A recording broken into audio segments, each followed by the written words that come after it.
Some claim Cowboy cookies got their name because the recipe was developed in Texas. Others say they can withstand long days in a saddlebag.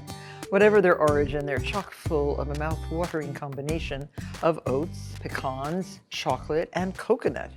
First off, cream 1½ sticks of butter until pale and fluffy with 3/4 cup of light brown sugar, packed of course. Also add 1/2 cup of granulated sugar. The addition of brown sugar gives these cookies a chewier texture and a deeper flavor.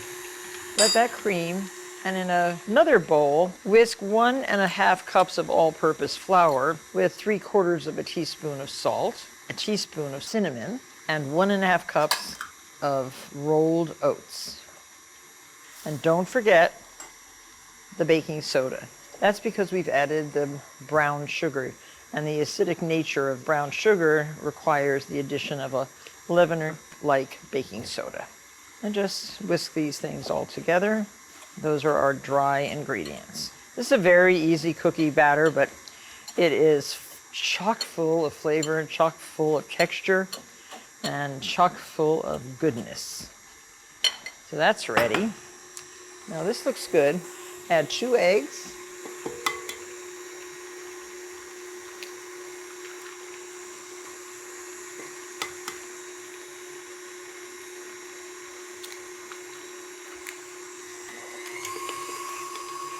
And a whole teaspoon of good vanilla.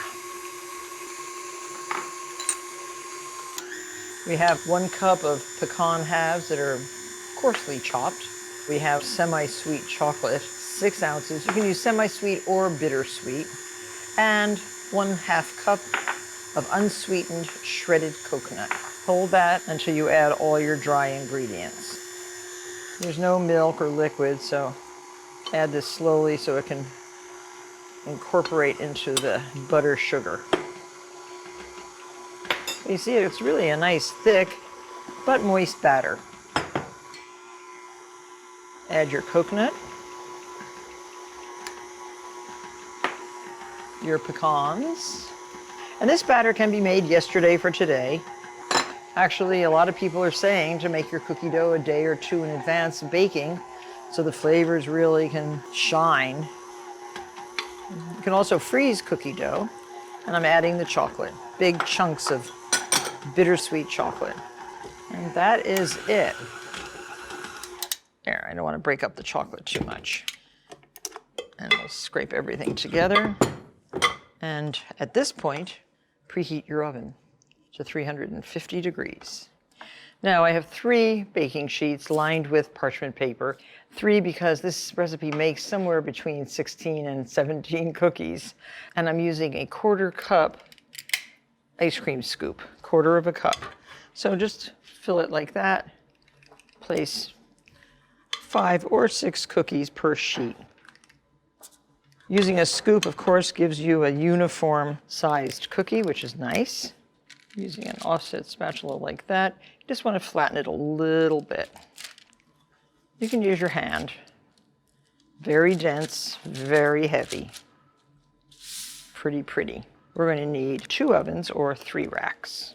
And if you only have 1 oven with 2 racks, put 1 tray into your refrigerator. 350, 16 to 18 minutes. Rotate the trays about halfway through. So here's the Cowboy cookie, really chunky. Look at all that good stuff. Save that one for later, because now we're going to make s'mores. So to make the s'mores, take 1 cookie, put your chocolate on it, I think 2 squares of milk chocolate, and roast your marshmallows very carefully. You can do it right over your gas flame, outdoors, better. Be careful if you're doing this indoors. Now these are perfectly roasted. 1 on each piece of chocolate. Pull off with your cookie. The idea is that the hot marshmallow melts the milk chocolate and it makes a beautiful sandwich just like this. I think you'll agree these cookies have a winning combination of ingredients that any cowboy or cowgirl would enjoy, and you enjoy them too.